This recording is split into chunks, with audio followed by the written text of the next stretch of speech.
দখলদার ইসরায়েলি বাহিনী এবং ফিলিস্তিন পুরোদমে যুদ্ধ চলছে।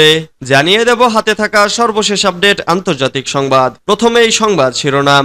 নজরদারি এড়াতে পুরনো পদ্ধতিতে হিজবুল্লাহ দিশেহারা ইসরায়েলি যোদ্ধারা।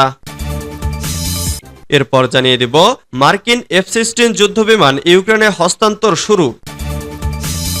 এদিকে ইসরায়েলে হামলা বন্ধের শর্ত দিল হিজবুল্লাহ। এরপর জানিয়ে দিব ইসরায়েলে ভারী অস্ত্রের বিশাল চালান পাঠাচ্ছে যুক্তরাষ্ট্র। আরো জানিয়ে দিব পুতিনের বিরুদ্ধে ঐক্যের ডাক। সর্বশেষ জানিয়ে দিব পাকিস্তানের গোয়েন্দা সংস্থা ISI আড়িপাতার বৈধতা পেল। এতক্ষণ শুনছিলেন সংবাদ শিরোনাম, এবারে বিস্তারিত।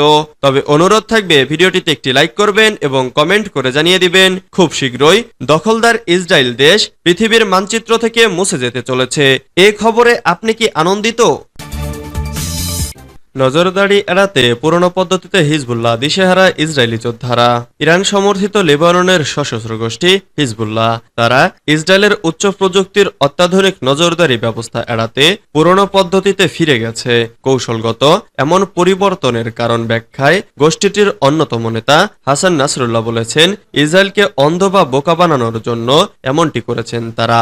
শত্রুপক্ষের সবচেয়ে অত্যাধুনিক প্রযুক্তির মোকাবেলায় প্রয়োজন পুরনো পদ্ধতিতে ফিরে যাওয়া। হিজবুল্লাহর গোপন তথ্য সংগ্রহের জন্য নিরাপত্তা ক্যামেরা এবং রিমোট সেন্সিং সিস্টেম ব্যবহার করছে ইসরায়েলি সশস্ত্র বাহিনী। অন্যদিকে তথ্য সংগ্রহের প্রক্রিয়াকে বাধাগ্রস্ত করতে ড্রোন ব্যবহার করছে প্রতিরোধ যোদ্ধারা। তারা মোবাইল ফোন ও ইন্টারনেটের পরিবর্তে ব্যক্তি পর্যায়ে ব্যবহৃত পেজার ও কুরিয়ার পদ্ধতি ব্যবহার করছে।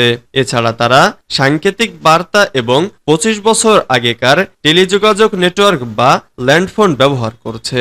এতে করে উন্নত প্রযুক্তি হাতে থাকা সত্ত্বেও তাদের অবস্থান শনাক্ত করা কঠিন হয়ে পড়েছে তেল আবিবের জন্য। হিজবুল্লাহ টিকে থাকার পাশাপাশি সফলতা পেতে পুরনো পদ্ধতির প্রতি মত দিয়েছেন লেবাননের একজন বিশ্লেষক কাসেম কাশির। মার্কিন F-16 যুদ্ধবিমান ইউক্রেনে হস্তান্তর শুরু। ইউক্রেনে হস্তান্তর শুরু হয়েছে যুক্তরাষ্ট্রের তৈরি F-16 যুদ্ধবিমান। অত্যাধুনিক এই যুদ্ধবিমানের প্রথম ব্যাচ স্থানান্তর শুরু হয়েছে ডেনমার্ক এবং নেদারল্যান্ডস থেকে। চলতি গ্রীষ্মেই এগুলো ইউক্রেনের আকাশে উড়বে। বুধবার মার্কিন পররাষ্ট্রমন্ত্রী অ্যান্টনি ব্লিংকেন এ তথ্য জানিয়েছে। ব্লিংকেন ওয়াশিংটনে ন্যাটো সম্মেলনের সাইডলাইনে একটি অনুষ্ঠানে দেওয়া ভাষণে বলেন, ইউক্রেনের জন্য একটি শক্তিশালী প্যাকেজ আগামী কয়েকদিনের মধ্যে উন্মোচন করা হবে, যা দেশটির ন্যাটো সদস্য হওয়ার জন্য একটি পরিষ্কার এবং শক্তিশালী সেতু তৈরি করবে। ব্লিংকেন আরো বলেন, আমি ঘোষণা করতে পেরে আনন্দিত যে আমরা যখন কথা বলছি তখন F-16 যুদ্ধবিমানের হস্তান্তর চলছে। ডেনমার্ক থেকে আসছে, নেদারল্যান্ডস থেকে আসছে এবং রাশিয়ার আগ্রাসনের বিরুদ্ধে কার্যকরভাবে নিজেকে যাতে রক্ষা করতে পারে সেজন্য ওই যুদ্ধবিমানগুলো এই গ্রীষ্মে ইউক্রেনের আকাশে উড়বে। ইউক্রেনের জন্য বিমান প্রতিরক্ষা শক্তিশালী করা অত্যন্ত গুরুত্বপূর্ণ, কারণ মস্কো বসন্তে ইউক্রেনের জাতীয় পাওয়ার গ্রিডে ব্যাপক হামলা চালিয়েছে। এতে ইউক্রেনের অধিকাংশ এলাকা বিদ্যুৎবিহীন হয়ে পড়ে। ইসরায়েলে হামলা বন্ধের শর্ত দিল হিজবুল্লাহ। ইসরায়েলে হামলা বন্ধ করতে চায় লেবাননের ইরানপন্থী সশস্ত্র গোষ্ঠীর হিজবুল্লাহ। তবে এজন্য গাজায় যুদ্ধবিরতি কার্যকর করতে হবে বলে জানিয়েছে সংগঠনটি। বুধবার হিজবুল্লাহর প্রধান হাসান নাসরুল্লাহ ইসরায়েলকে এই শর্ত দিয়েছে।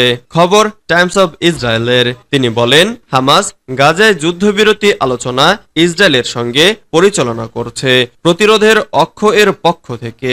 যদি একটি চুক্তি হয়, হিজবুল্লাহ আলাদা আলোচনা ছাড়াই ইসরায়েলে হামলা বন্ধ করবে। সপ্তাহখানেক আগে ইসরায়েলি হামলায় নিহত হিজবুল্লাহর সিনিয়র কর্মকর্তা মোহাম্মদ নাসেরের স্মরণ অনুষ্ঠানে বক্তব্য দেন নাসরুল্লাহ। বক্তব্যে তিনি দাবি করেন, লেবানন সীমান্তে সংঘর্ষের ফলে গাজায় চলমান যুদ্ধে মনোযোগ হারিয়েছে ইসরায়েল। তিনি বলেছেন, উত্তরাঞ্চলীয় সীমান্ত পরিস্থিতি ইসরায়েলকে বুঝিয়ে দিয়েছে যে যদি তারা এই অবস্থা বন্ধ করতে চায় তবে তাদের গাজায় আগ্রাসন বন্ধ করতে হবে। ইসরায়েলে ভারী অস্ত্রের বিশাল চালান পাঠাচ্ছে যুক্তরাষ্ট্র। ইসরায়েলি ভারী অস্ত্রের বিশাল চালান পাঠাচ্ছে যুক্তরাষ্ট্র।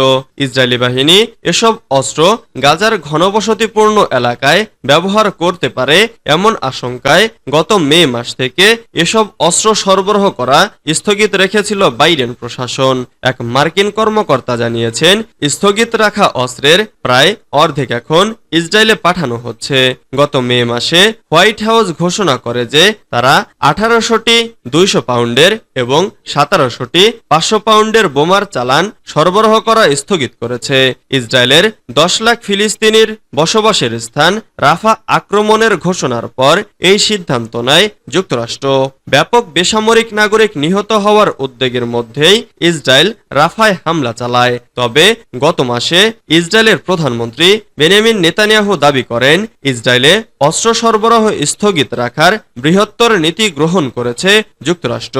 এতে বাইডেন প্রশাসন আরও ক্ষুব্ধ হয়। এতে করে ওইসব অস্ত্রের চালান আংশিক হলেও সরবরাহ করার চেষ্টা বন্ধ হয়ে যায়। পুতিনের বিরুদ্ধে ঐক্যের ডাক।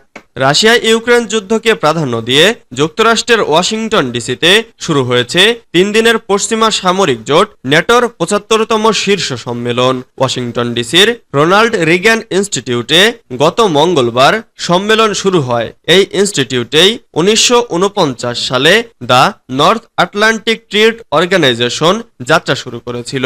এ সম্মেলনের উদ্বোধনী অনুষ্ঠানে বক্তৃতা দেন মার্কিন প্রেসিডেন্ট জো বাইডেন। তিনি তার বক্তৃতায় রুশ প্রেসিডেন্ট ভ্লাদিমির পুতিনকে থামানো এবং ইউক্রেনকে সহযোগিতার কথা বলেন।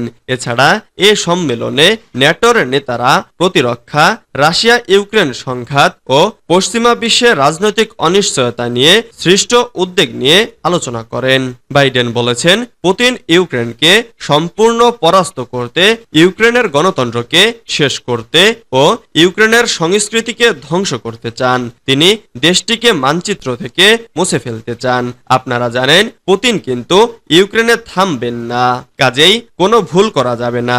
ইউক্রেনই পুতিনকে থামাতে পারে এবং দেশটি তা করবেই। বাইডেন পুতিনের বিরুদ্ধে ঐক্যবদ্ধ হতে ন্যাটোর প্রতি আহ্বান জানান। পাকিস্তানের গোয়েন্দা সংস্থা আইএসআই আড়িপাতার বৈধতা পেল।